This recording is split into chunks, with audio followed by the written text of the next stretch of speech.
The following program is intended for mature audiences. A democratic republic of sports.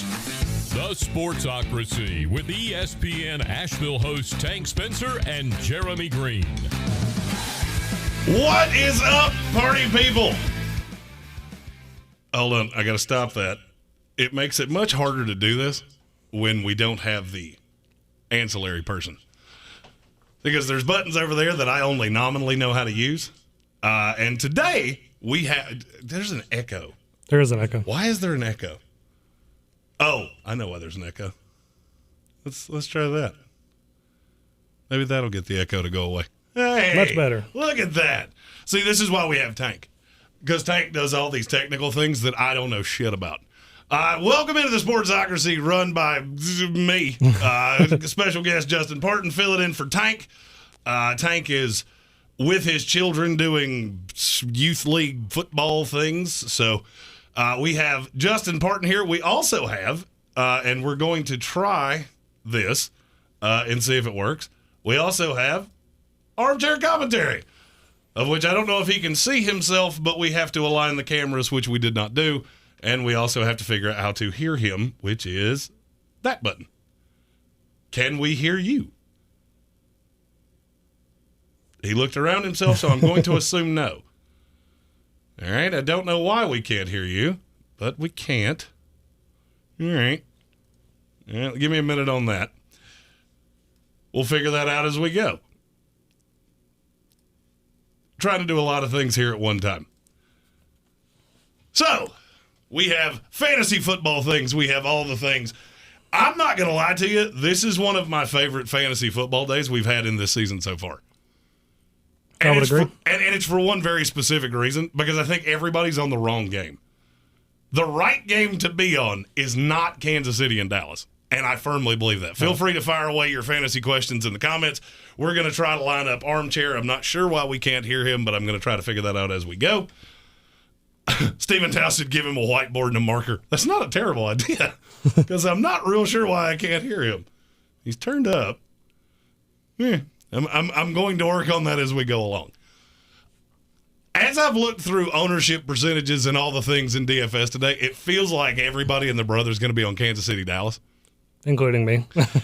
So you're on Kansas City Dallas? Yes. What pieces do you have in that game?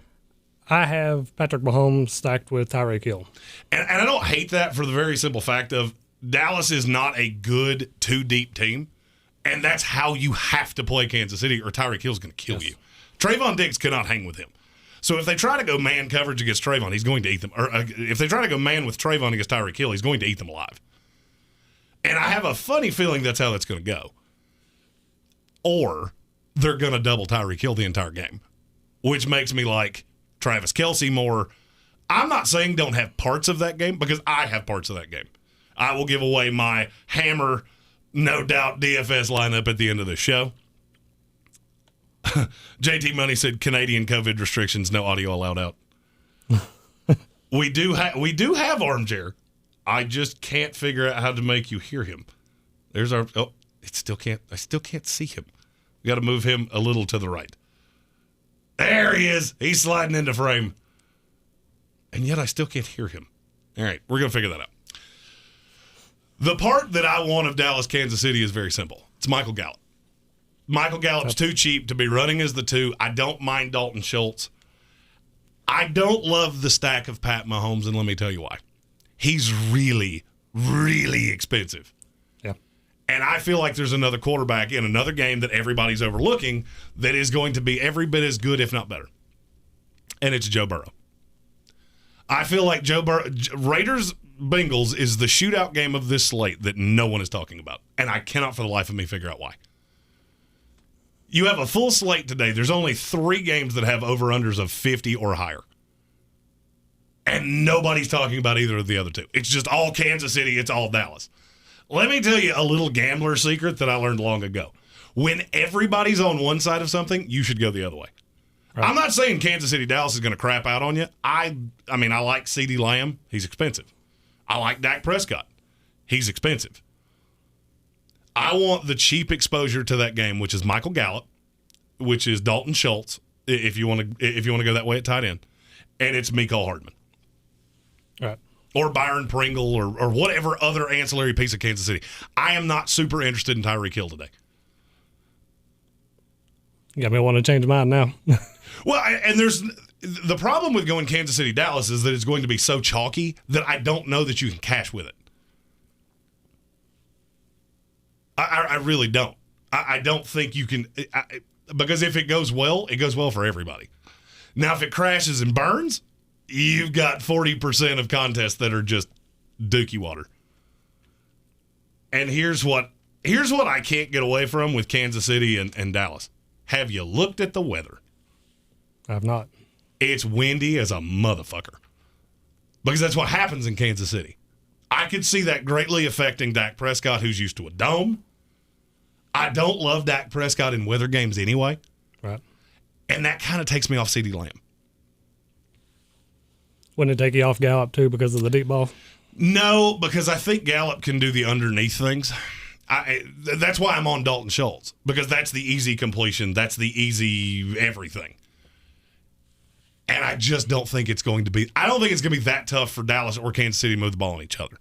The problem is that with the weather affecting this, they should be cheaper than they are. And there are other pieces that I adamantly want. Do you have any idea what the other 50 or over-under in this slate today is? If you had to take a stab at it without even looking. I know we talked about it earlier, and I talked about Green Bay and Minnesota, but it's not that one. That one's going down. The other one is the Colts at the Bills. And I have yet to hear one person say Stephon Diggs' name.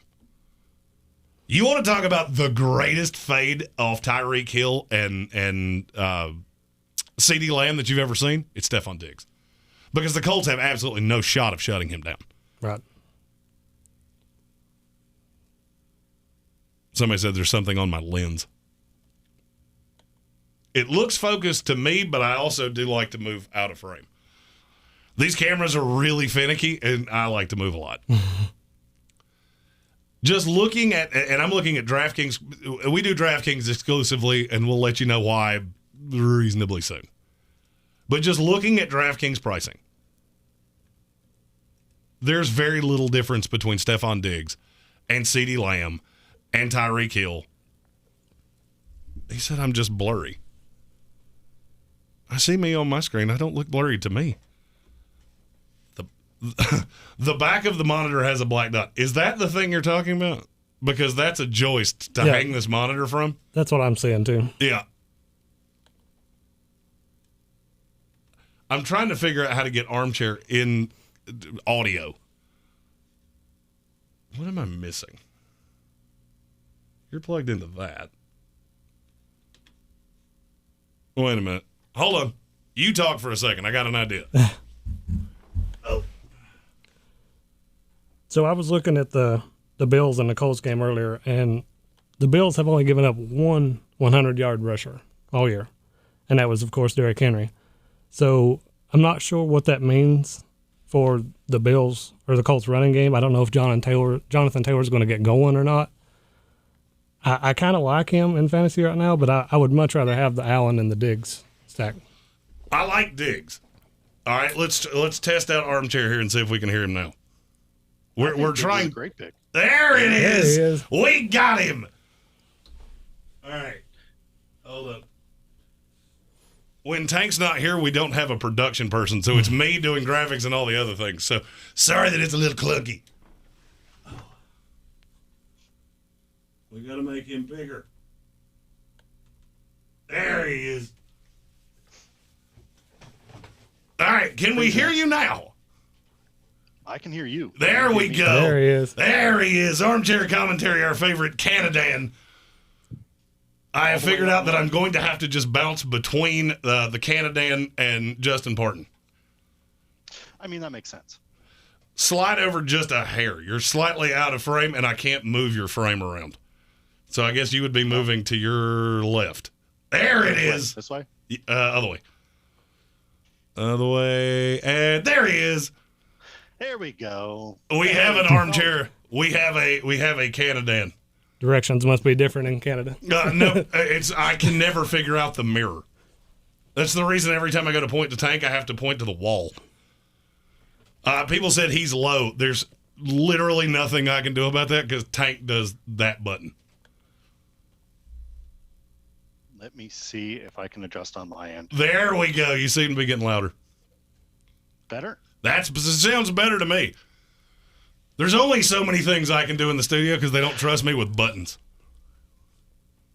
This is why Monday morning is always a bit of a gong show, guys. Oh, just wait, because we're doing a show just like this on Wednesday on ESPN. Because there's no Tank. It's just all the gambling shit, and it's all me. Buttons will be pressed. Yeah, we have to bring in a button presser for that. Here's the thing. It's really hard to find people that want to come in when the monetary payment is whimsical. One of the many reasons we love Justin Parton in Armchair. We're cheap. We appreciate it. You're cheap and you're good, so we're big on that. Armchair, what are your big takeaways for today? I was listening to you guys on that Dallas-Kansas City game, and I am staying away from that. Save Schultz. I think it's Zeke and Pollard are going to determine the outcome of that game. And see, that's my thought. City can't run the ball. Kansas City can't run, and it's going to be windy as hell. So what? And here's the thing: when you're playing DFS, you've really got to think range of outcomes. There is at least a 30% chance on either side that either Kansas City blows out Dallas or Dallas blows out Kansas City. Absolutely. And as far as you guys were talking about the Bengals Raiders, both of those teams need W's. They're Desperately. both kind of in that weird spot where everybody was really high on Cincinnati for a couple of weeks. They had a couple of big wins and then, statement loss to the Browns, which is, looking back at what the Patriots did to them, a little more embarrassing today. And then the Raiders obviously they're in Hurt City just based on everything off the field that's happening. What are you supposed to do there? So I look at that as a potential shootout. I also love, from a DFS perspective, the Eagles and Saints. So, all right, let me ask, what do you like from that game? Because there is something I like in that game too, but I don't think it's what anybody else would be on. I'm on Jalen Hurts, to be honest with you. He's from a DFS. So again, and this is something that Tank is always making fun of in the chat when I'm on there. The difference between real football and DFS are vastly different. There's a big gap there. And when you're looking at what you're going for DFS, I'm looking for 2 or 3 different things. I'm looking for low owned if I'm playing in a tournament. And I think that people are going to shy away from Hurts because that Saints defense has had games where it's looked like the 85 Bears, and it's had other games where it's looked like the Bears from 2006 or whatever. It's not nearly as good, I think, as people think it is. And I also think that, is Miles Sanders back this week? Miles Sanders is back this week. So I think that takes a lot of pressure off of Hurts, especially coming out early on. I think that those are probably the 2 guys that I would look at. I don't necessarily love Devonta Smith, but I'm looking at Hurts and I'm looking at Sanders in that game. So I agree with you. I like Jalen Hurts in this spot. We're going to switch over to our resident Philadelphia Eagle fan, Justin Parton. You, obviously being an Eagles fan, we see the logo on your shirt. Nobody's really more inclined to speak about the Eagles than you are. So I do like Hurts. I'm not a big fan of Sanders today because Saints have the best rushing defense as far as yardage allowed. So I think that's going to put the ball in Hurts' hands more often, which I don't like. But I think this will be a gross game. So here's one of the things that I'm always really careful. And you're 100% right. The Saints have been good against the run. Now, let's be real honest about that good against the run. All right? The schedule goes Packers, who they beat the high holy hell out of. The Panthers, who beat the high holy hell out of them. The Patriots, who got behind early. The Giants, who don't run the ball well. The Washington football team, who doesn't run the ball well. The Seahawks, who don't run the ball well. The Buccaneers, who don't run the ball well. The Falcons, who don't run the ball well. And the Titans without Derrick Henry. I think that is the greatest trap on this slate. Oh, New Orleans is so good against the run. They're so good against running backs. They played against shitty ones. Right. And the one that really hurt them, I don't know how well everybody remembers this. The one that really hurt them was Christian McCaffrey. McCaffrey scored, I believe, twice. He had a ton of catches. He had 5 for 65 receiving, 24 carries, 72 yards. He was not super efficient, but he got a ton of workload. Right. I feel like Philadelphia looks at that and goes, hey, that's our path to righteousness. I don't hate Miles Sanders today because you're getting such a friggin' value on him. I don't hate Jalen Hurts either. On DraftKings, Jeremy. $5,000. $5,000 for a starting running back that's going to get the ball no less than 15 times. Fact or fiction? You don't think they split the workload? No, because I think Miles Sanders is going to take the Boston Scott role. Do you still have the risk of Jordan Howard? I would say yes. There's a risk that Jordan Howard snipes some goal line touches. But, Armchair, what would be your philosophy on the running backs in the Philadelphia game? I would take Sanders outright in tournament play. That's me too. You're looking at at $5,000. You're pairing him with Hurts. He's gonna get some receptions. He's got good hands. He's always had good hands. If they learn how to use Miles Sanders ever, if this offense ever understands that Miles Sanders is actually pretty good at football, and they decide that they want to run the ball, and maybe they're going to use him kind of James White scat backy for a minute, they can always toss him out, and Boston Scott can spell him a bit. I think Sanders is the play here. $5,000. What are you looking for? Like 14, 15 points out of that? And I think that's his floor. If he scores, I guarantee you he's going to touch it because I think he's going to catch 5 or 6 balls out of the backfield. Because they figured that out. We have to dumb this down for Jalen Hurts. And Jalen Hurts' ceiling has been greatly pulled down. Jalen Hurts did not have a game all year below 20 fantasy points on DraftKings until they started fixating on the run. Right. You don't think that's going to change now that their best running back's coming back? I know they didn't use him a lot in the past. They didn't use anybody in the past. Right, that's true. So now you get Miles Sanders back. You get a value on him for 1 week.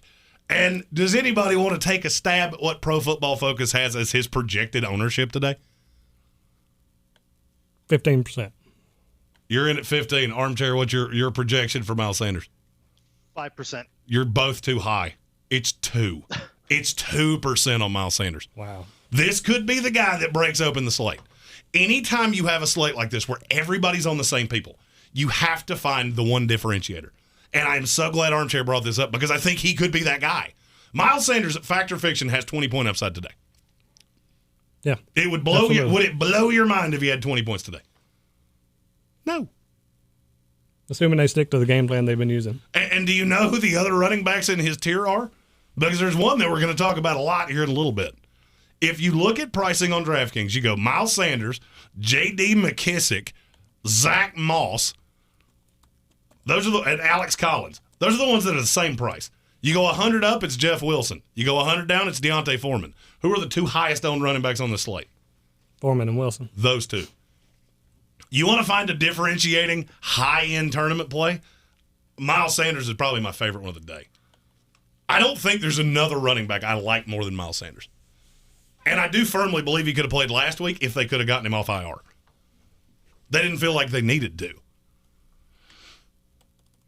I just look at the rest of the running backs on that slate, and like obviously there's lots of studs. There's plenty of stud running back, but I think you're going to find, if you're looking for the right tournament play this week, I think Sanders is it, and then you can find your stud at wide receiver. If that's how I would approach this week, and not to toot my own horn, but I cash. Money. Yeah, that's one of the reasons that we brought you in for this, because he does cash about to the same level that I do, which is say it's pretty frequent. Looking at, and that's again, everyone that's I can't read chat right now, so unfortunately you'll have to bear with me, but looking at the other running backs, like, so you want to take Zeke, who's going to have a big game, that's $7,700. Mm-hmm. You're telling me you can't add $2,200 to your salary and find a wide receiver that's going to outperform him? Because I can bet you we can. And I'll tell you, there's another high-priced running back that I like a lot today, and I think he's going to be lower owned than everybody else thinks. It's Christian McCaffrey. This slides really easily into that Carolina-Washington game, which, by the way, for DFS purposes, avoid it like it's on fire. You literally should avoid this game like it's on fire. I'm in the Parton and I are in the Carolina market right now. It's reasonably cold, but the weather's going to be fine. You're not going to get much of a weather bump either way. Here's what I'm going to tell you definitively. If you think Cam Newton takes 100% of the snaps today, I have a bridge to sell you. Right. Jack Del Rio called his shot on this. I don't give a fuck how smart he is. There's not a snowball's chance in Atlanta he has learned that entire playbook in 2 weeks. So you're going to see some of P.J. Walker. What does that tell you? They're going to lean on Christian McCaffrey aggressively. Pro Football Focus has him at 10% owned. McCaffrey, fact or fiction, is the running back on this slate that has break-it-open potential. Yeah. Absolutely. Because he's the only high-end running back that's in a high-end matchup. Because Washington, at the end of the day, they're not good against running backs. Oh, they stopped the run. I don't care. That's not what Christian McCaffrey does. So you think somebody's going to score on Washington. Who's it going to be? DJ Dropsy Fingers Moore? Robbie Anderson, if I can run real fast and forget where the ball is? It's Christian McCaffrey. Yep. If you want any piece of this game, which I'm not necessarily advocating, I'm just saying you want a contrarian build, Jeff Wilson and Deontay Foreman to me are no doubters. I don't say, with Deontay Foreman, there are 3 running backs on the roster and one of them's 900 years old. Right.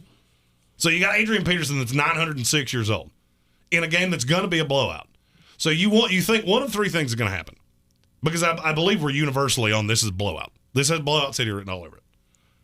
So when the game goes sideways, somebody's going to get touches. It's either going to be Deontay Foreman, Adrian Peterson, or the running back or the fullback. Was it Carter? Yeah, somebody. It's I've never heard of it. I mean, he's just a fullback. So somebody's going to get touches. Do you really think they're going to give touches to 8,006-year-old Adrian Peterson? No. I'll be honest with you. I think they might, but I don't think it's going to be enough to take them. I don't either. And I'm just looking at the way that the touches have been broken down. Peterson's played 2 games with Tennessee. He's yet to have over 11 touches. Over under 11.5 touches a day for Adrian Peterson. I'm under. Yeah, I take way under. I've got him at like 9. Yeah. And I would say they're all in the first half. Stephen Tao has a good point in the chat. Latavius Murray's active today. That's another running back that I absolutely do not hate. Does this game not have letdown game for Tennessee on it? They against Houston? That game against so I know Houston's basically a D2 school. Okay, I get it. They're not putting up great things, but Tennessee's got what schedule wise they've got to be looking towards playoffs at this point. They're thinking, okay, we managed to survive against the Saints, which, let's be honest, the Saints probably should have won that game. They gave it away. They've got the Patriots coming up, who everybody is super in love with, but Vrabel's going to want to beat Bill 100%. There's no way he's going to look at that and say, oh, that's an okay game for me to lose. So I have a feeling they'll look ahead, and they're probably thinking Patriots are the next big test for them. I could easily see this kind of falling into that. If you're looking for put a couple of bucks on some nothing for a turnaround, sure. I mean, you're talking Patriots next week, and then you're on your bye. Does this not have the potential to be a trap game for them? It does have the potential to be a trap game. I'm just not sure Houston is good enough to catch the trap. I mean, Houston's bad. Usually when you're looking for a trap game, you're looking for it's something where there's very low number of tickets on a team and a lot of cash, because that means the sharps are on it. This game's the exact opposite. This is a ton of money on Tennessee, a weird split of tickets. Of it seems like the sharps are not on Houston, and I'll be honest with you, I'm not either. I just don't think Houston's that good. Oh, there's no Bud Dupree. I don't care. I've still got Jeffrey Simmons. I've got a bad offensive line in Houston. I just see nothing that allows them to keep this game close, which puts me firmly on Deontay Foreman. He's the youngest running back that they're going to play in this game. They only have 3 running backs up. So there's virtually nothing that you can do to make him not a play.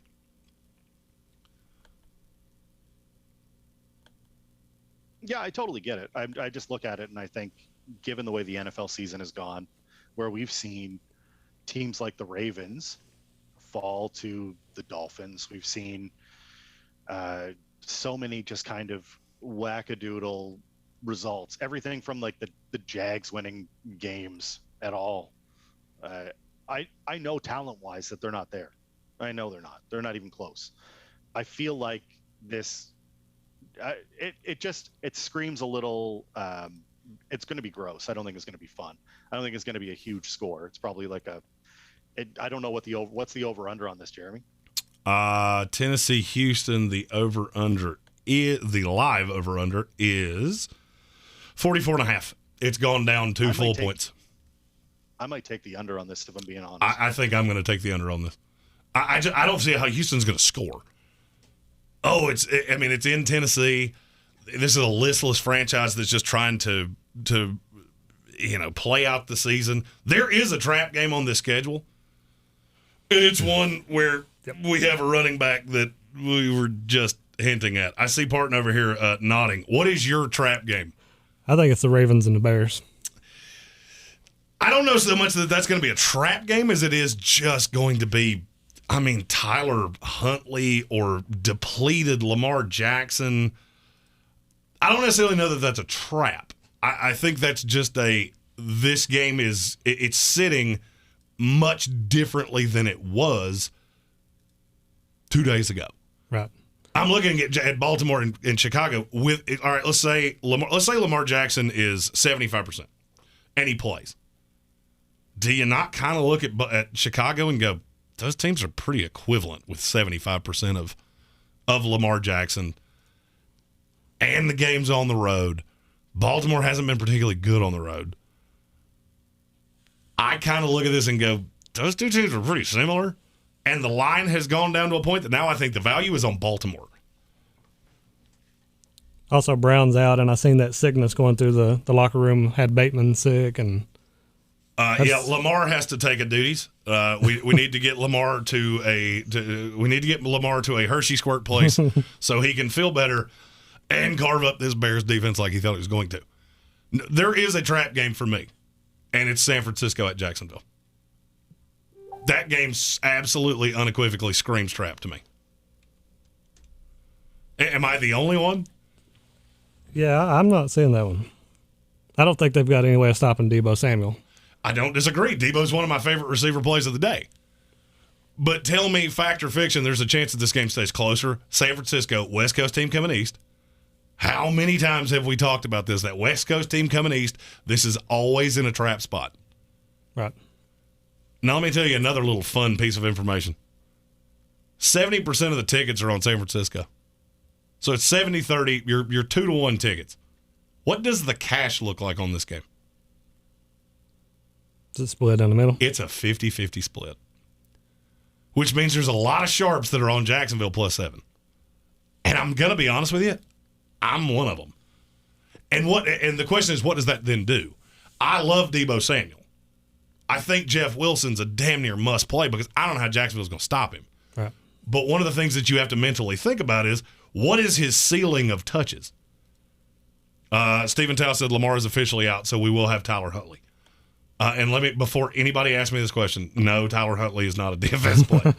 I know he's $14. I don't care. He's still not good at football. But what that does do is slide me into Latavius Murray, slide me into Devontae Freeman. Do the two of you agree? Absolutely. Which one would you prefer? If you had to pick one, Latavius Murray, Devontae Freeman. I think I'm going Murray. Yeah, I'm also on Murray. I think I'm going Murray too. I think with Murray back, the thing you got to remember about Devontae Freeman is, yeah, he's been in good form. Things have been fine. But that was with no Latavius Murray. When Latavius Murray was healthy, Devontae Freeman was an afterthought. And I'm not saying it's going to get back to that point. I think this is more 65-35 split. But it sounds like Latavius Murray is ready for full run. And with Tyler Huntley, what is the best friend of a running back? A guy that can break tackles. And to me, that is Latavius Murray. By the way, just got back Ben Cleveland too. Not saying I would rather play Latavius Murray than Jeff Wilson, but I see a path that's the right call. So does that mean you're looking James Robinson there? I don't hate James Robinson. Everybody has just thrown dirt on James Robinson.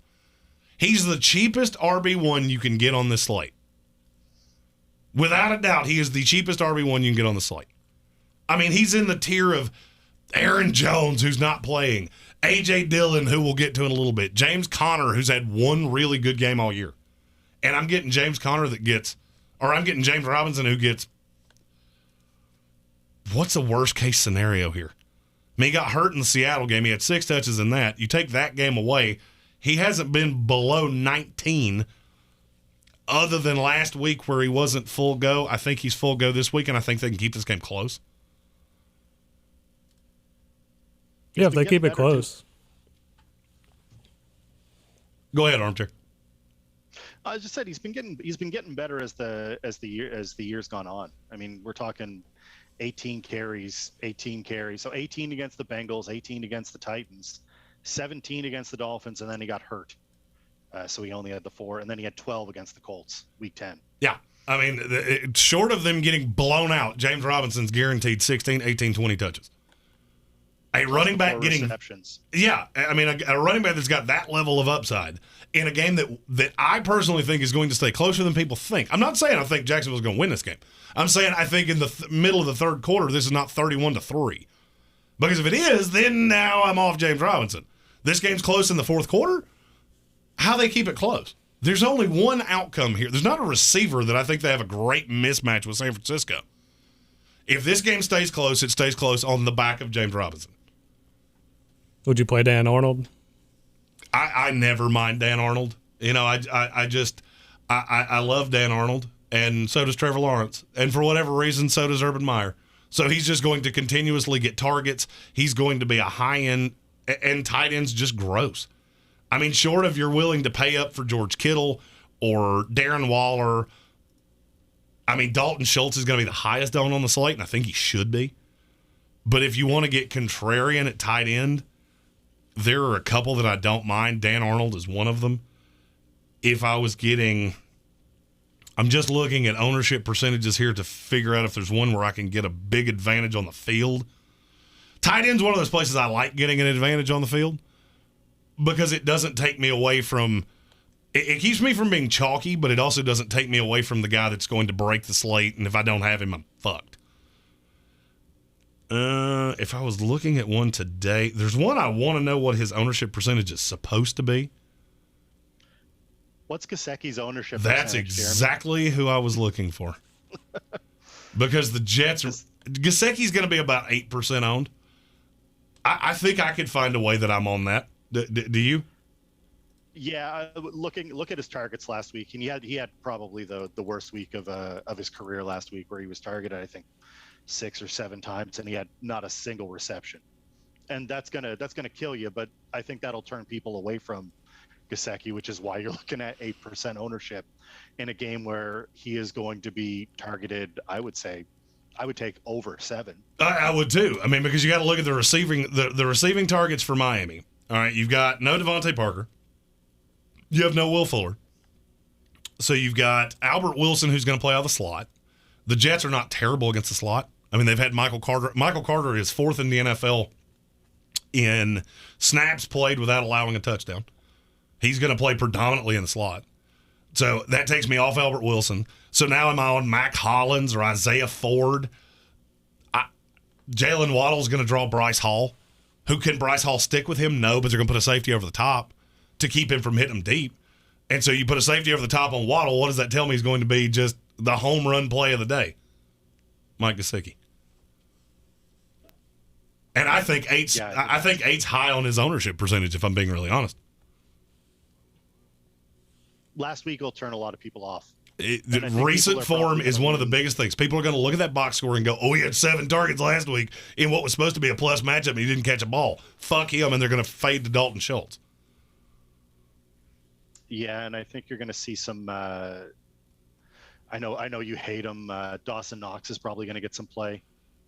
I don't hate Dawson Knox. I just feel like he's so he's so touchdown dependent. Yeah. I mean, he's had more than 5 targets one time all year. So he's a boomer bust, touchdown dependent, high end tight end too. I don't mind him. It would be one thing if on DraftKings I was getting Dawson Knox for 3,200. You know, if he was down there with Gerald Everett and Jack Doyle, then I would be more on it than I am. I still don't hate it. I get why you would get to it. I look at Gesicki. I'm more on Gesicki. I'm more on Dalton Schultz.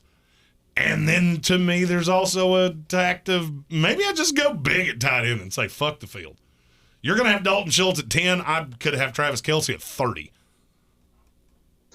I mean, looking at DraftKings pricing, your Dalton Schultz is $4,600. He is. Gesicki's $5,200. If you had to pick one to outscore the other, who would it be?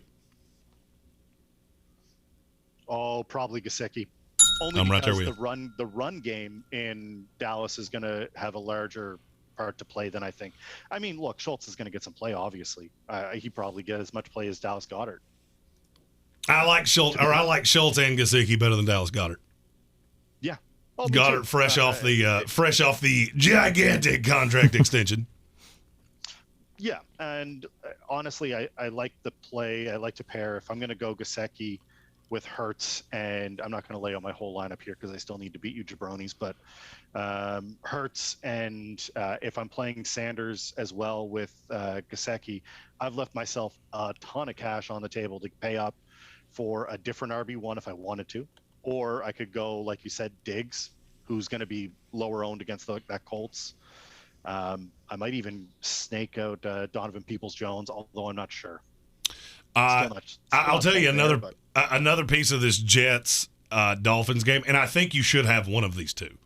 You should either have Gesicki, or you should have the gross running back whose name we don't tend to like to say on the show. Myles Gaskin at 5,700.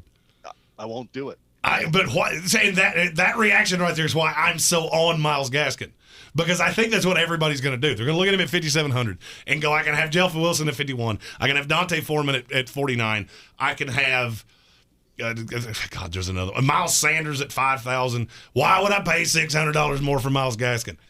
Because I genuinely think the computer sitting in front of me could run for 85 yards on the Jets. I think if you put somebody in a wheelchair in the backfield against the New York Jets, they would have at least 8 fantasy points, 15 if they got in the end zone. Gaskin or Dearness Johnson? Pardon, what do you think? I'm probably going Gaskin. You would go Gaskin over Dearness Johnson? I think so. I don't know how I feel about cheaper. I don't know how I feel about Dearness Johnson because I don't know what Nick Chubb's workload is going to look like. I really and trust me, I would love to have Nick Chubb. Here's how I think this game goes. Cleveland's up 27-0 at halftime, and then you see a shitload of Dearness Johnson in the second half, and he goes mop-up duty MVP. And he's cheaper, and there's a lot of bootsy in that you could get. You could end up on the wrong side of this, and now you're in trouble.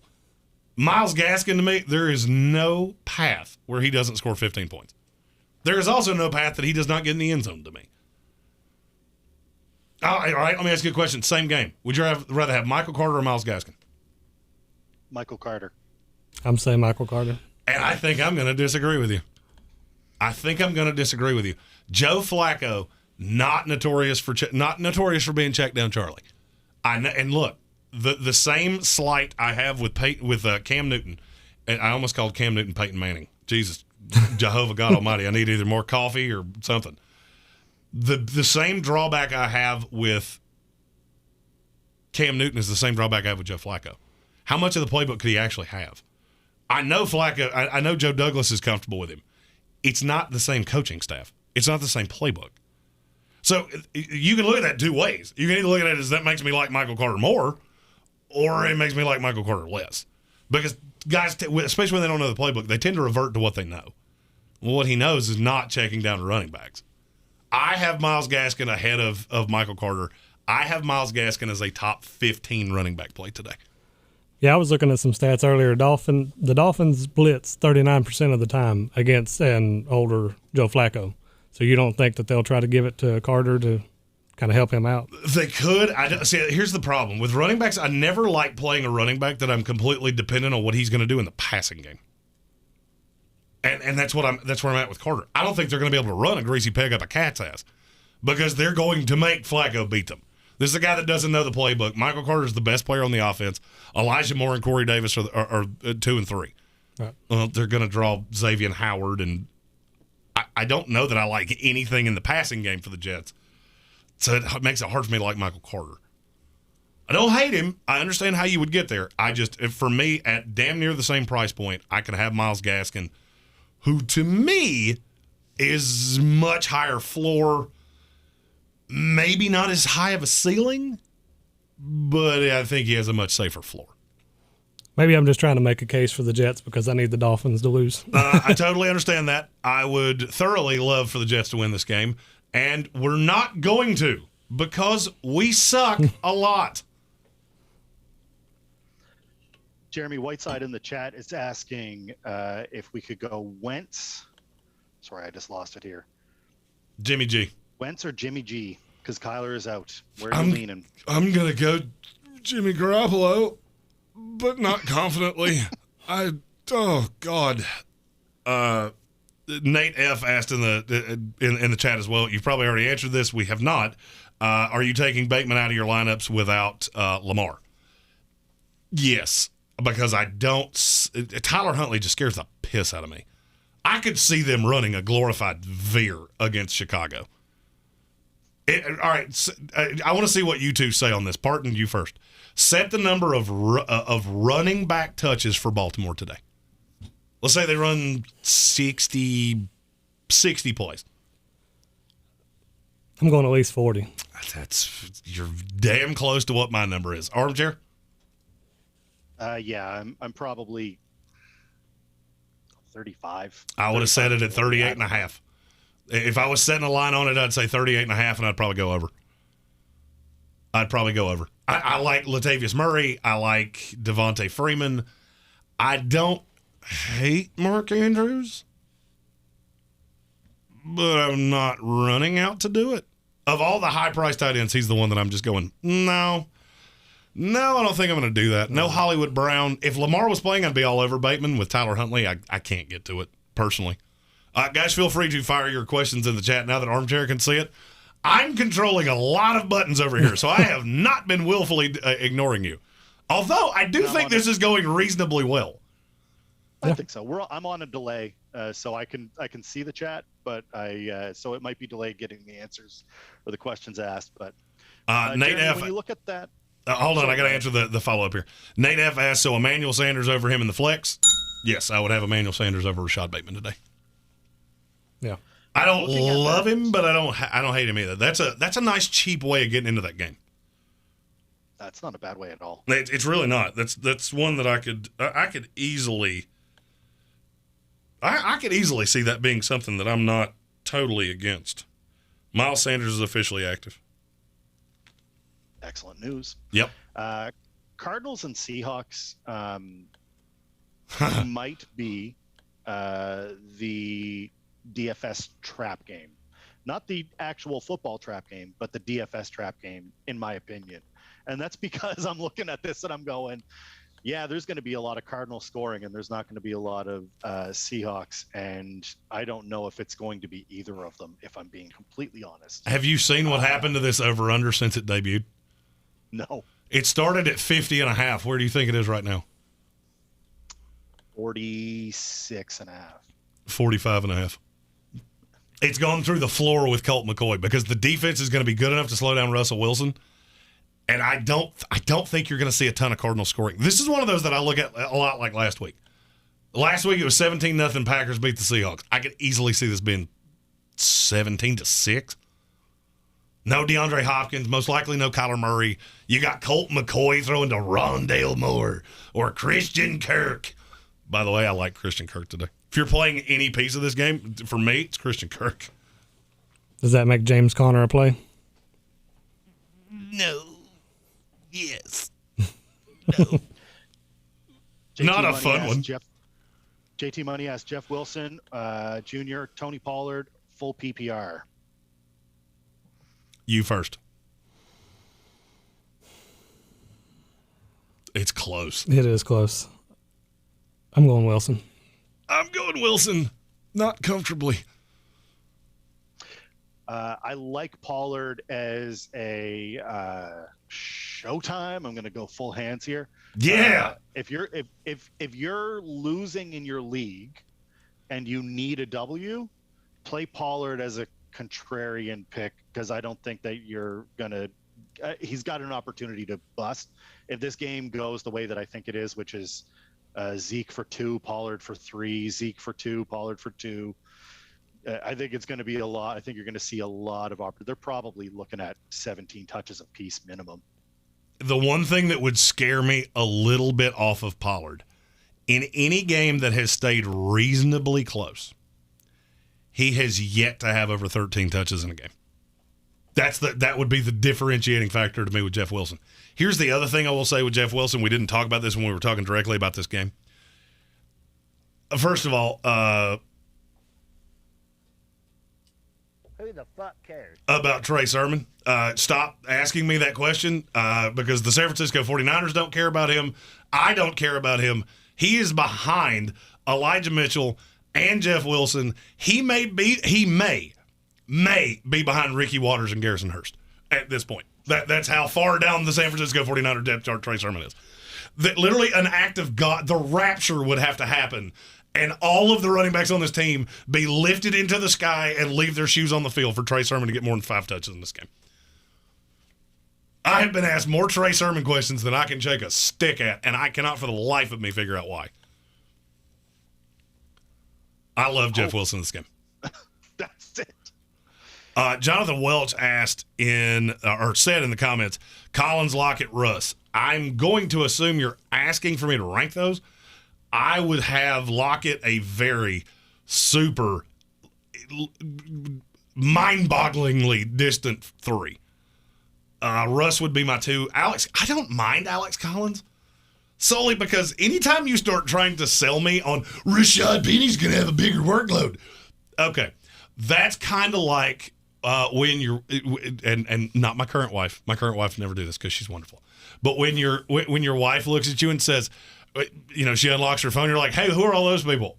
Those are all my cousins and people from work. No. I have been fooled on Rashad Penny enough times. Don't do that. Somebody's playing him against me in a half-point per carry league, and I'm not going to lie, I was happier with Rashad Penny going in his lineup than I was with Elijah Mitchell on the off chance that he went full Wait. It's so hard to see the board this way. They was my magic shoes. And we played in this game. I was more scared of Elijah Mitchell on what might be a prosthetic leg than I was of Rashad Penny.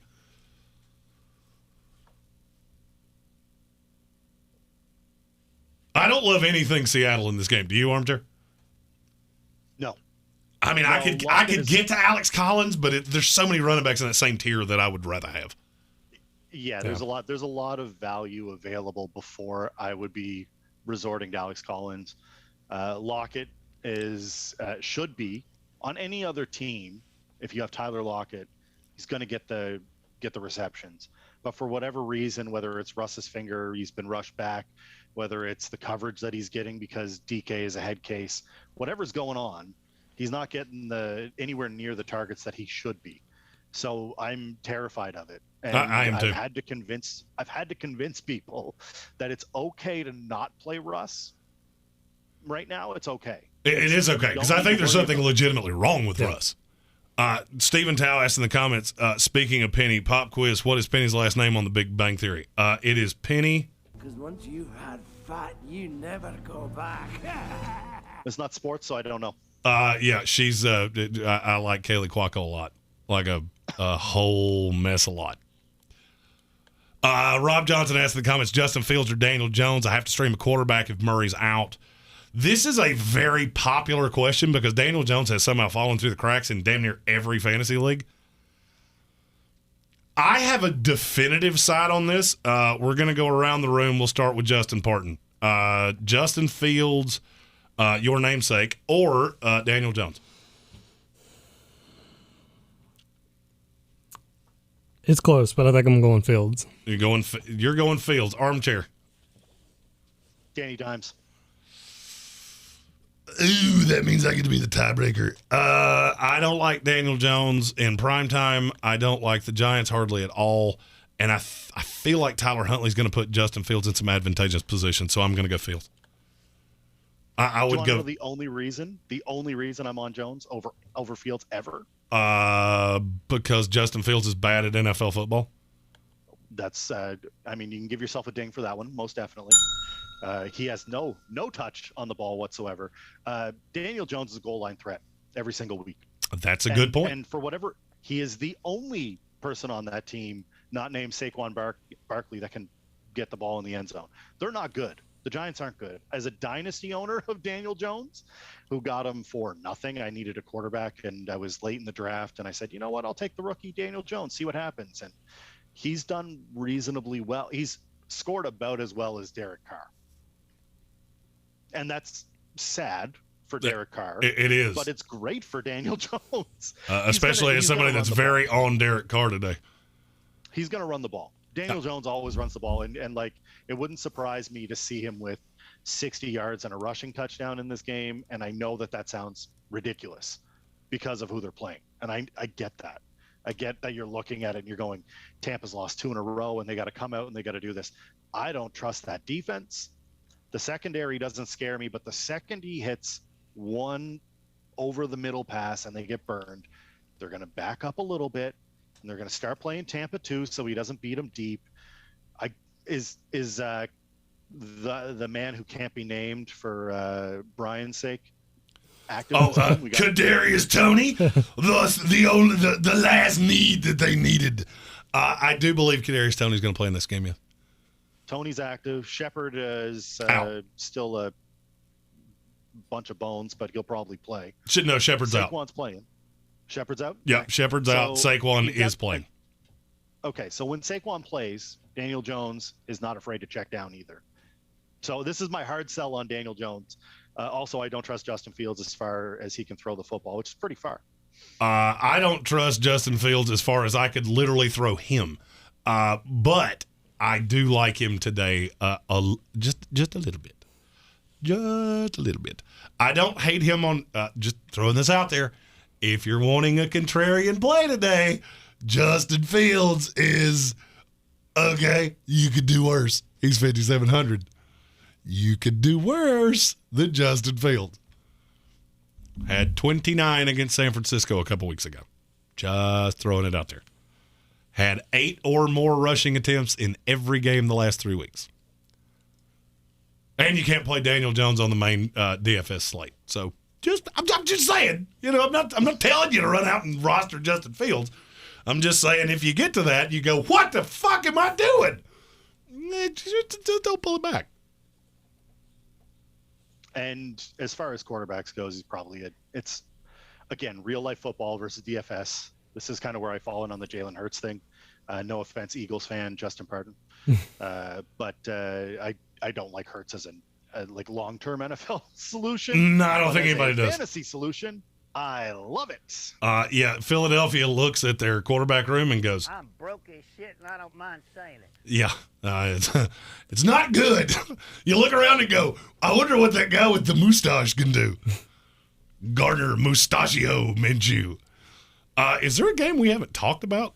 I feel like without any form of schedule oh yeah, Green Bay, Minnesota. This is another one that I feel like is a trap. I'm curious what Armchair has to say about this one. Barton and I talked about this before the show, so I'm going to get his opinion after Armchair's. Just a 30-second overview of Minnesota Green Bay. I'm taking Justin Jefferson, and I think that the Vikings probably keep this close. I don't know. The Vikings. What are the Vikings? Does anybody know what the Vikings actually are?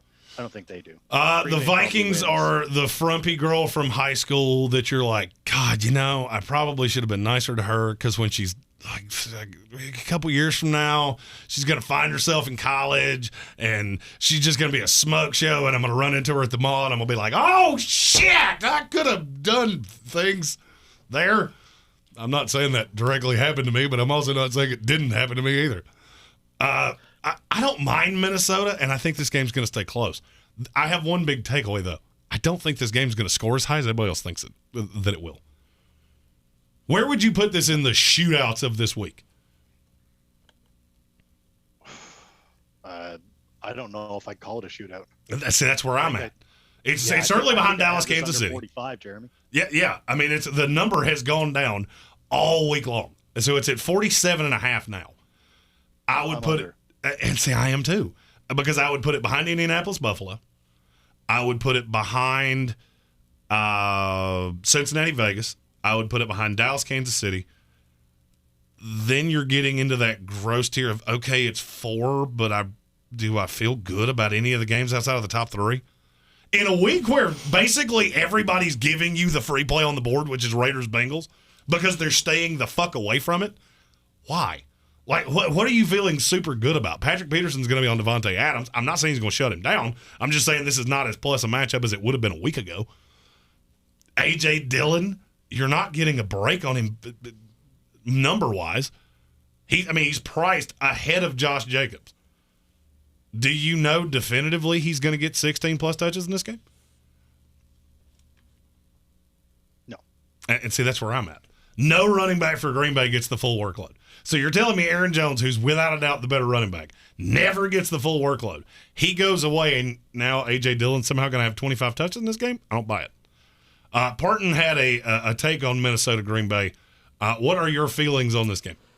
I'm leaning more toward the over on that. I feel like it could be a 27-23 game Green Bay. So you're taking the over in this game? I am. I'm staying away from A.J. Dillon. I feel like he's owned way too high.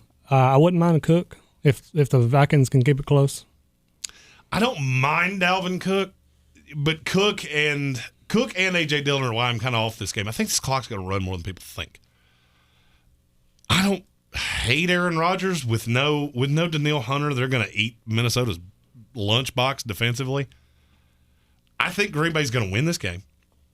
I think it's going to be lower scoring and gross. I mean, here's one of the things that nobody wants to talk about with Green Bay. Look at the scores of their games. They stay more modicum of balance than you think. How many games all year have they had go over 50? It's 2, just for posterity's sake. And none of those games have been in the last 2 months. Both of them were in the first month of the season. Michael White said, since I didn't cash on last week's DFS, I don't know how you didn't cash on that one because I did across the board. Now, I also played in single entries. I also had Ramondre Stevenson, who I very accidentally forgot to put in the lineup I put out. But I do have a DFS heater at the end of the show. I have 2 DFS lineups. One of them, keeping real close to the vest. Keeping that one real close to the numbers on this jersey. Because I think it's... got a question from Rob Johnson. Hurts over Russell today and Hunter Renfrow or T. Higgins? Let's see. Hurts over Russell. It's close, but I would say yes. I'm going to say Jalen Hurts over Russell Wilson. And Hunter Renfrow or T. Higgins. Both of them. I'll have both of them. I want everything in that Bengals Raiders game. I swear to you, if I could have found a way to stack 7 guys in that game and play a defense and a running back in another game, I'd have done it. Problem is that the numbers don't add up. I've said this stat at least 10 times in the last week. There are 3 receivers in the NFL that have had 7 or more catches 3 weeks in a row. Cooper Kupp, Chris Godwin, Hunter Renfrow. That's it. 2 of those are not on this slate. One of them is, and he should be ridiculously high owned.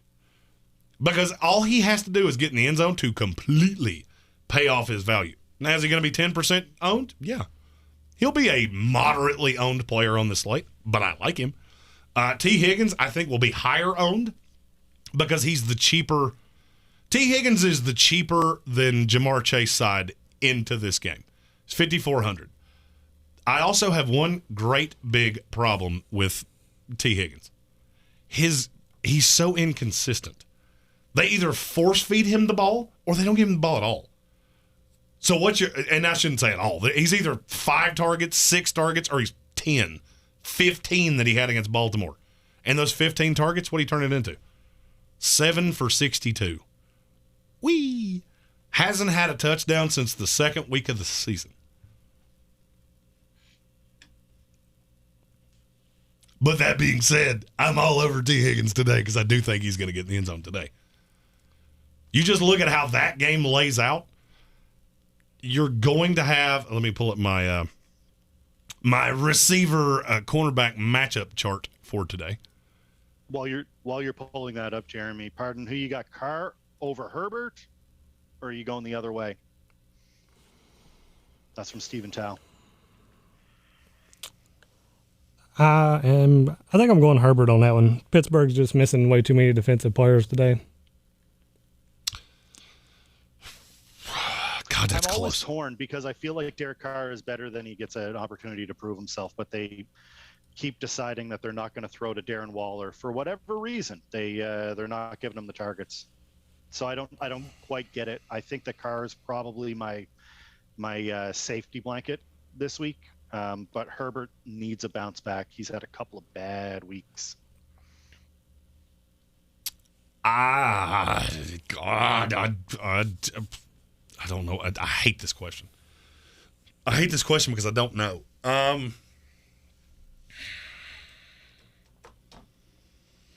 Here's the problem I have with Derek Carr. I don't like either of his outside weapons that aren't Darren Waller. I love Hunter Renfrow today. I love Waller today. So if you... here would be the question if I was Stephen Tao and I was having to make this decision. Here's what I would ask myself. If I was setting a DFS lineup here, would I go Carr, Waller, Renfrow, or would I go Herbert, Jared Cook, Mike Williams?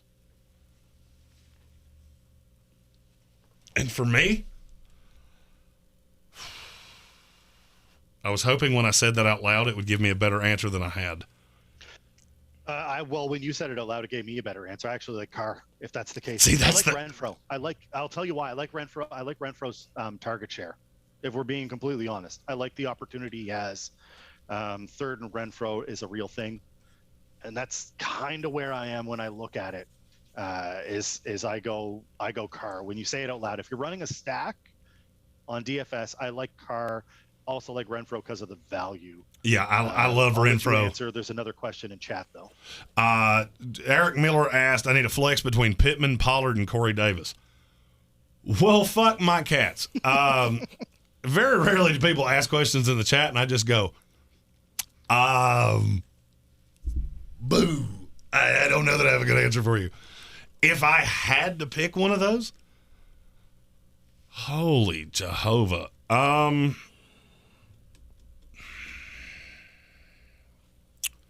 Pittman's going to draw Tre'Davious White, so it's not going to be him.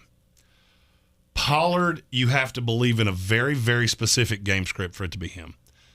I'm going to go, and I'll tell you, this is, all right, we're playing three-dimensional chess here. Who's the worst corner for the Miami Dolphins currently? They start Xavier Howard, Byron Jones, Justin Coleman. Who is the worst of those three? And it's not even fucking close. Coleman's the slot guy.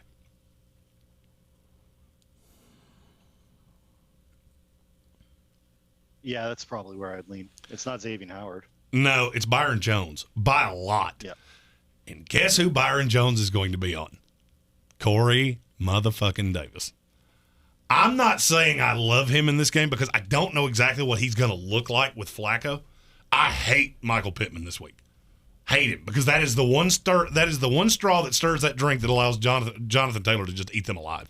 And Tre'Davious White one-on-one come beat me because there's nobody else that scares me. So I would go. Jason Trump said start your studs, and usually I agree with that. But God Almighty, Tre'Davious White's so good. I'm going to go Corey Davis narrowly over Michael Pittman. And I'm going to check the matchup chart just to make sure I'm not wrong on that. Because it might be. It's going to have to be a much bigger mismatch. Indianapolis, Buffalo. I don't hate that. I forgot something. It's Michael Pittman. It's Michael Pittman. I totally forgot that the Bills tend to play sides. Michael Pittman lines up on the right side. He's going to get Levi Wallace. I don't hate that at all. It's Michael Pittman. Michael Pittman, and I feel pretty comfortable about it. That's another guy, now that I've seen that and I thought about it, Michael Pittman's another That's another DFS play that I don't know that anybody's going to have. I'm looking for his. Pittman, you can afford to play up if you have chosen any of the running backs that have been highlighted earlier. That's why you save your money on value running backs this week. And I'm trying to even find where Michael Pittman is because he's going to be low owned as fuck. God, that might be he may be my favorite tournament play of the day. Now that $6,100 on DraftKings dollar wise. I don't know what his ownership is looking like, but I'm literally going to have to search it on. Oh, there it is. He's at 2%. Wow. Shoe buddy, and that's a game that I'm trying to find exposure to. The question is, what would I want on the Buffalo side? You know what? Stacked. I love how this sets up. Stack Diggs, stack Pittman, Josh Allen at quarterback. It's aggressive, and I don't know that I love it. It's very aggressive. It's very aggressive, and Josh Allen's going to be stupidly low owned. I'm just trying to find where he is on my sheet.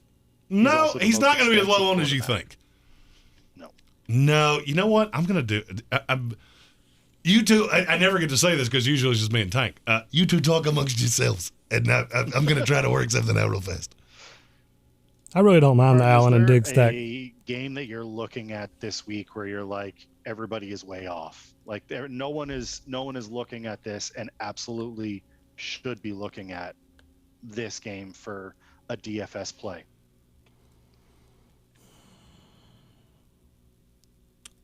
I don't know which one I'm looking at that would be over, but I do think one that me and Jeremy disagree on would be Cincinnati and Vegas. That Vegas defensive line, they can really get after the quarterback, and we all know that Cincinnati's offensive line is not the greatest in the world. I just feel like Burrow, his only option is to just hurry and get rid of it to Mixon. Yeah, I'm still the only thing that scares me there is I look at a Raiders team that needs the win and the Bengals team that needs to win, and I feel like it's going to be one of those games where you're waiting for the other guy to make a mistake, and usually that means we're going to see a ton of Josh Jacobs early on, I think, and it's just not going to pan. The Raiders don't know how to use Jacobs for one. I think he had like 6 carries or 7 carries last week. It was really embarrassingly low for a team that's got a running back who should be getting a lot more.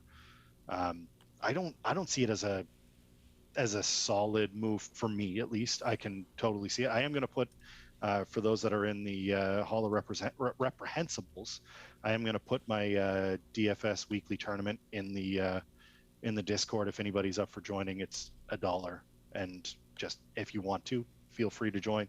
No pressure either way. They also have that Kenyon Drake play that's in there, pardon. So it's a little strange. I can see how it could get one-sided and go kind of crazy. I'm a little curious about Detroit, Cleveland. It's a lot of gross, to be honest with you. It's a lot of gross. But I'm curious if there's got to be someone in here that I'm thinking that's going, like Swift might be a good play. I don't hate Swift this week because somebody's going to move the ball. Here's the problem. Let me tell you a fun story about Mr. Boyle, the quarterback for the Detroit Lions today. First of all, I'm not sure he's the quarterback the entire game. I could easily see him being sat for David Bluff. He played at UConn. He had 14 combined touchdowns and interceptions. What do you think the breakdown was? In 3 years at UConn. Now, and I understand this was college. This was a bad team. I get all that. He had 1 touchdown 3 years. He had 1 touchdown, 13 interceptions 3 years. That is borderline hard to wrap your head around. And I just look at it. He's smart, and he did. I don't care. He's been hurt for 8 weeks. That's a kill spot to me. I mean, an absolute unmitigated kill spot.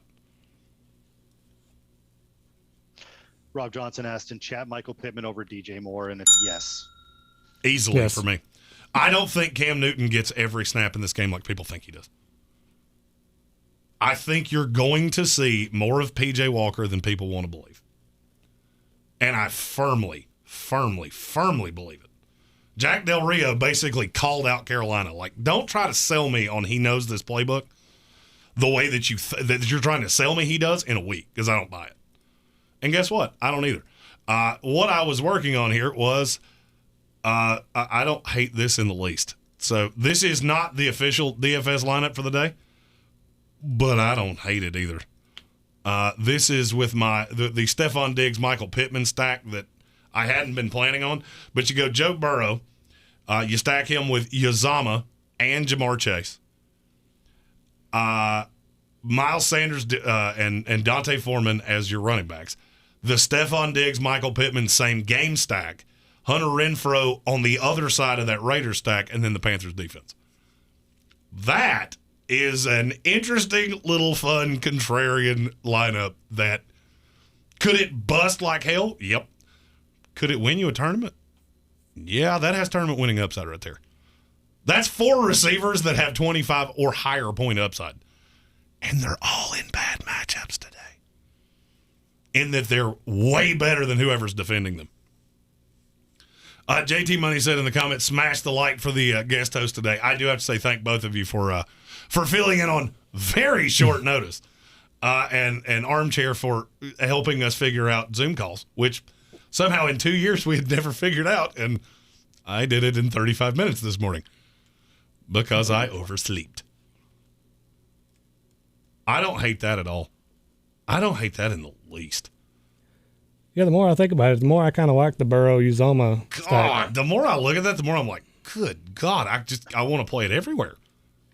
Uzomah's $3,500 on DraftKings, which is nuts. Aggressively which is low. Nuts against a Raiders team that is god awfully bad against tight ends. Wow. I feel like I'm going to have to go back and change the original lineup I had. But just for posterity's sake, since we are talking about this, here is the lineup that I was planning on giving you today that I feel like is a no doubt. This is a high-end cash game play. This is a very safe tournament play. Burrow at quarterback with Uzomah and Jamar Chase. That does not change from the previous lineup. The change here is that you don't have Miles Sanders. You have Jeff Wilson, who is very, very safe. You still have Deontay Foreman, Myles Gaskin, who I find to be very safe today. You still have Hunter Renfrow, and in this one you have Deebo Samuel. Receiver, I'm telling you, I cannot find. I want to be contrarian here and go high end at running back, but I can't. There are so many $5,000 running backs. I can't see a path that I'm not going heavy at receiver. And I'm talking Deebo, Jamar Chase, Pittman, Diggs. I like Renfrow, but the more I'm thinking about it, the more I think I might even fade might even fade that out and go Waller. I don't. That's contrarian, maybe for contrarian's sake, but there's so many receivers that I like and so many young, heavy carry, nobody else in the offense running backs. I don't see how you don't set a lineup up like that. And you just figure out which ones you like better. I think that's the only path to roster construction today. Yeah, I like that pick of the Browns at defense. Say that one. I said, yeah, I like that pick of the Browns on defense today. The Lions have given up the most sacks in the league, and Myles Garrett leads the league in sacks. So, and Tim Bluff, whether it's David Bluff or Tim Boyle, they're both not NFL quarterbacks.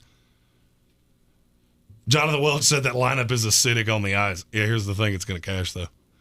I mean, I don't love it either. Myles Gaskin is going to put up points today, but now the more I'm looking at it, the more I'm going, I have to play 4 receivers. I have to. There is absolutely no choice, in my opinion, but to play 4 receivers. And that brings in Gallup, who could be the cheap one. I desperately want to go.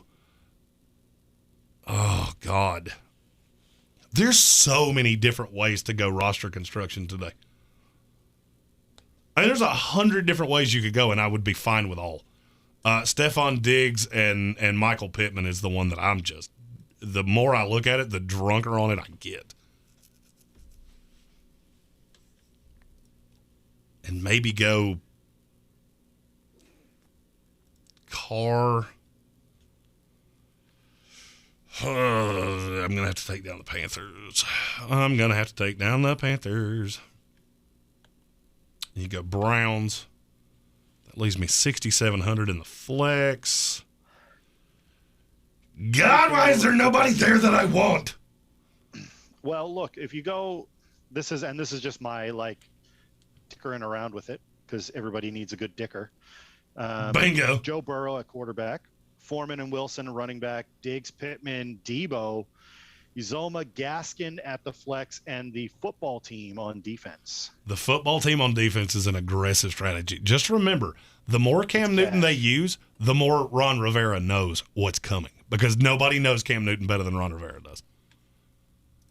The alternative would be Lions or Vikings. I mean, if you want to go just death cheap at defense or on defense today, you could do worse than the Jets, and it opens a lot of things up. I don't know, Jamar Chase. The lineup I currently have is Derek Carr stacked with Waller, Diggs, Pittman, Michael Gallup, Jeff Wilson, Deontay Foreman, Jamar Chase with the Jets. Do I love it? No. And I'll be honest with you, now that I've looked at it, you can actually go higher than that. And you can go Bears. Yeah, you go Bears against the Ravens. Leaves you $100 left in the coffers, and I don't think there's anything wrong with it at all. My core stack is going to be Stephon Diggs, Michael Pittman. Because that game, I'm telling you, Vegas is telling you that game's going to shoot out. Because that is one of the few, and let me pull it up to actually see the numbers here, that has hovered right around 50. That scores 50 points. Who's going to score them? Stephon Diggs is being defended by Rock Ya-Sin, who is the worst corner in that secondary. You still have to treat you still have to acknowledge Gabriel Davis, so you can't constantly double team him. You have to deal with Knox. Nate F. asked in the comments, Dawson Knox or CJ Uzomah. I'm going to go Uzomah, but it's close. It's Uzomah. It's Uzomah, but it's close. Higher scoring game in Cincinnati, Vegas, but it's close. Very, very close. Is there any game we have not talked about outside of the Monday night game? I'm just looking through the the scoreboard here. Colts, Bills, we've talked about. It's Pittman, Diggs. I don't really want either of the running backs. I mean, Jonathan Taylor's really expensive, and it's a bad matchup. Ravens, Bears with no Lamar Jackson. Lamar Jackson. No Lamar Jackson.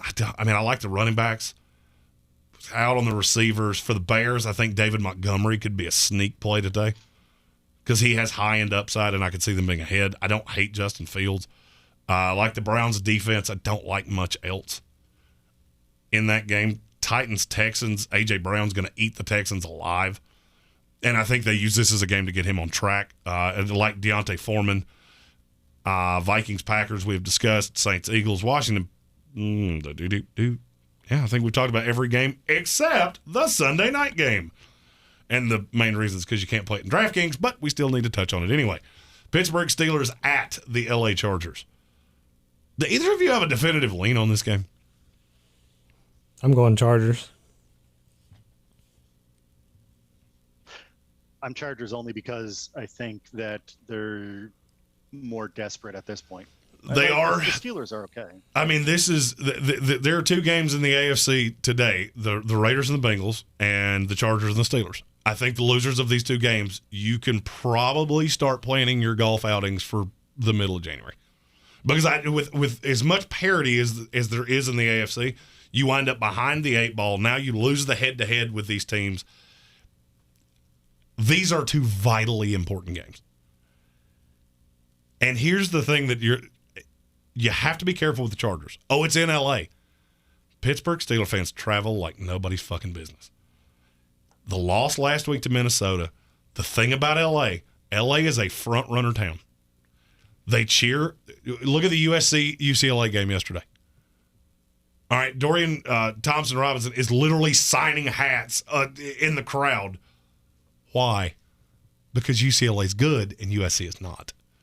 This is going to be 75-25 Steeler fans.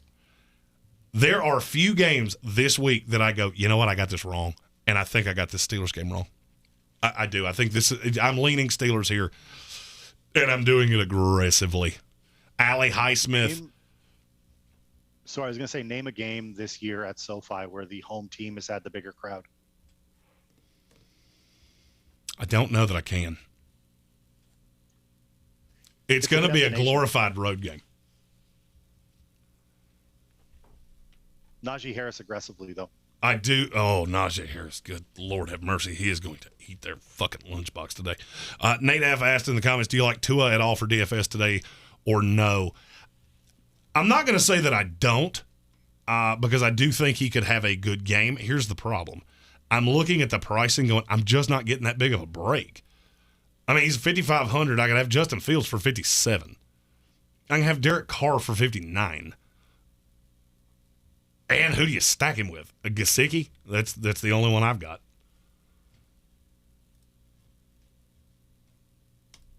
Yeah, I don't like Tua. I don't. I just don't. I mean, the best game they played all year, he threw the ball 13 times. So I don't necessarily think this is going to be a chaotic over. I mean, the way to beat the Jets is not by throwing at them. They have 3 reasonably good corners. The way to beat them is by running backing them to death, which is why I do like Myles Gaskin today. Monday night game we've talked about very, very limited, but I am going to throw this out there. I don't mind Daniel Jones. I don't mind Kadarius Toney. But I do think that Tampa Bay is going to beat their ever-loving brains out. All of your Tampa things, that's your Monday night hammer. You need the Monday night miracle because I want to have a reason to watch the Monday night game. Yeah, play anybody for Tampa Bay. If you have them, play them because they're going to smoke the Giants. National television, Brady's getting all this reputation for not being good in primetime games. Fuck around and find out. And he's coming off that embarrassing loss last Yep. week. So, Yep. And there's the narrative of Tom can't beat the Giants. I saw Stephen Tauth say that in the comments. Anytime you get this many narratives around Tom Brady, you can almost rest assured that he's going to stick his dick in your punch bowl. And I firmly look for him to do it on Monday Night Football. All right, do we have any prevailing thought? Good God. We rolled for a whole hour and a half here, just bebopping and scatting all over the place. Dylan Coates, I hope I said your name correctly. We're like an AA meeting for sports. Hey, Dylan. Gronk over Andrews with Lamar out. I don't know that Gronk's going to play. They've been really coy about that all week. And maybe they have said it and I just didn't hear it, but let me check. That's not the path that necessarily I would go. I think I'd avoid Gronk just because it's a Monday night game. So if you don't play, you're kind of because then you're going Cameron Brate, which I mean it can be fine. Gronkowski is the definition of questionable. That is what I got from that. If I needed a tight end, because I don't love Mark Andrews with Tyler Huntley. If I needed, then Stephen Towson Andrews will eat, and he's the Ravens guy. He knows this way. I mean, he's probably watched every snap of Ravens football for 25 years. I don't want Andrews for DFS, but you know what? Play your studs. It's Andrews. Play Andrews. All of the things steering that trajectory, the more I thought about it, play your studs.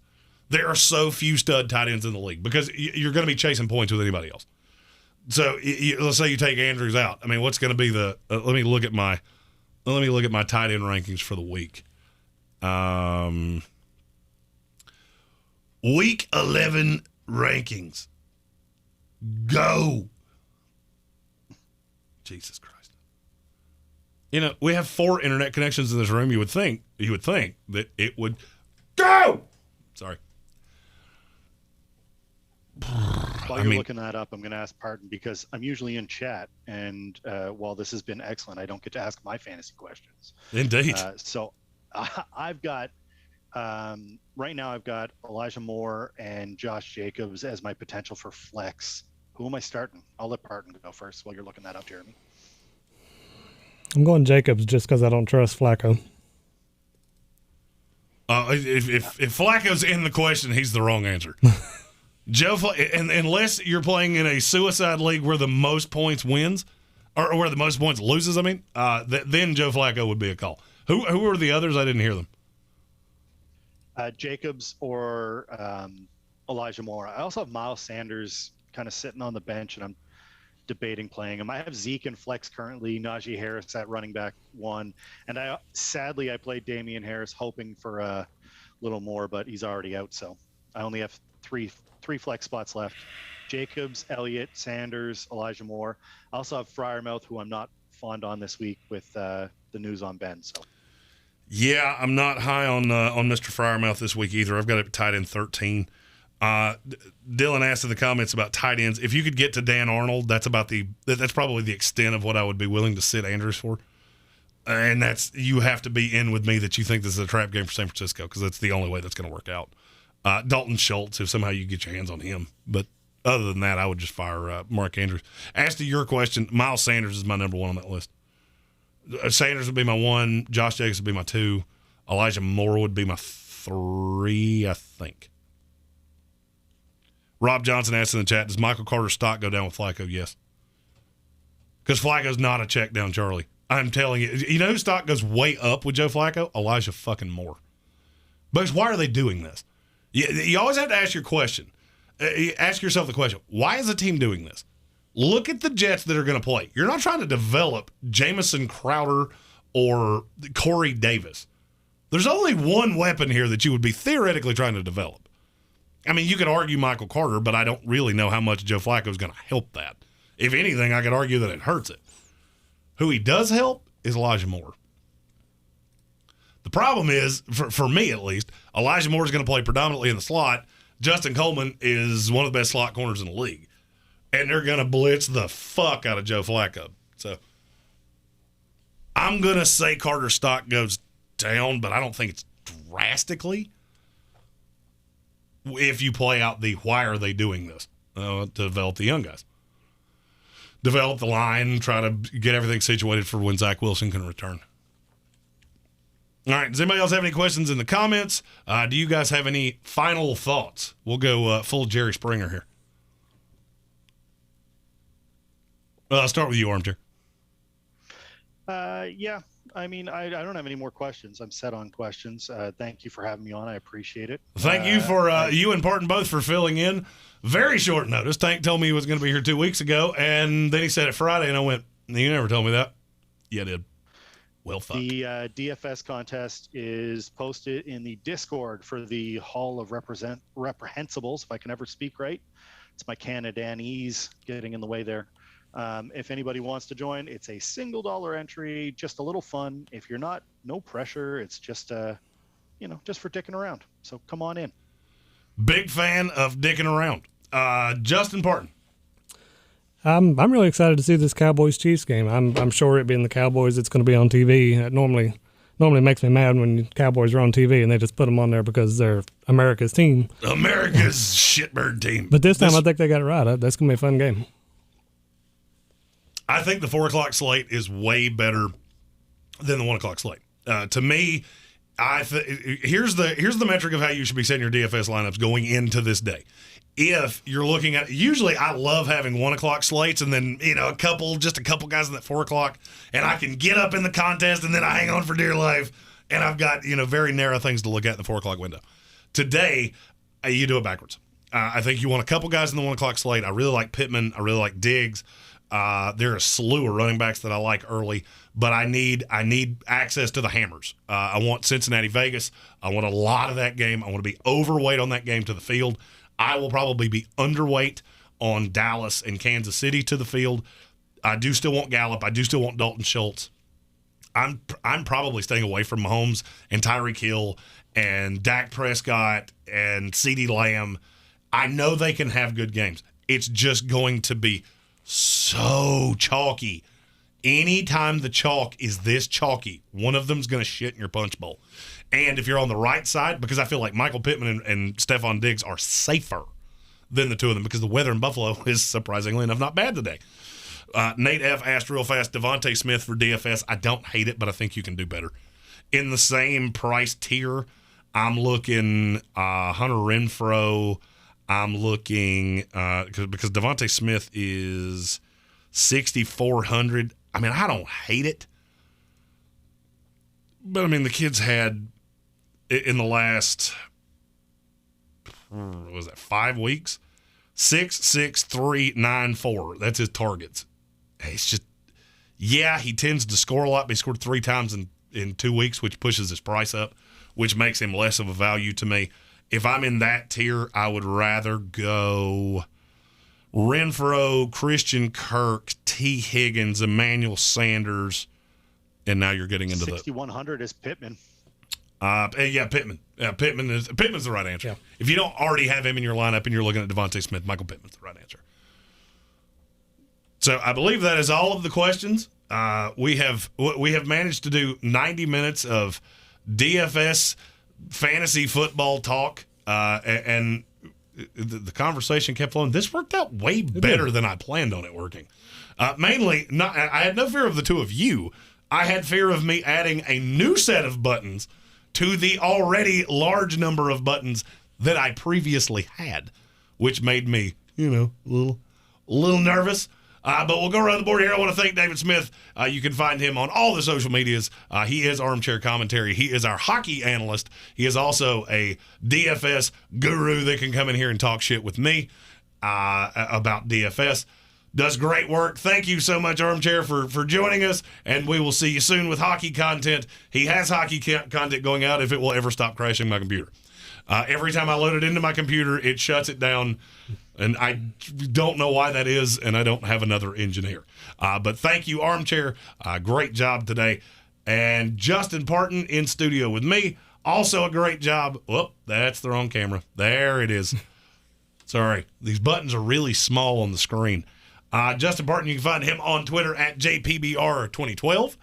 Thank you for filling in for the Tankster, being over there on the button side, keeping everything rolling and doing all the things. So thank you for joining us. Thank you, everybody, for watching. Good luck today. This is going to be an aggressive day. If you're trying to cash in DFS, if you're trying to cash on FanDuel, you really, really better bring your fucking A game, because this is going to be aggressive. You can't have any duds. So if you feel bootsy about somebody, this is not a week to play the bootsy guy in your lineup. 240 is going to take down the millionaire. I feel very sure of that this week. A lot of Bengals, a lot of Raiders. Thanks, as always, for joining us. We're brought to you by Wicked Weed Brewing. As always, visit them at wickedweedbrewing.com. Visit them at wickedweedgear.com to get all of their sweet swag, like the hat on my head, the hat you'll always see on Tank's head. We are always brought to you by Wicked Weed Brewing. Drink different today, play different, think different, score different, make all the fucking money. We'll see you next time.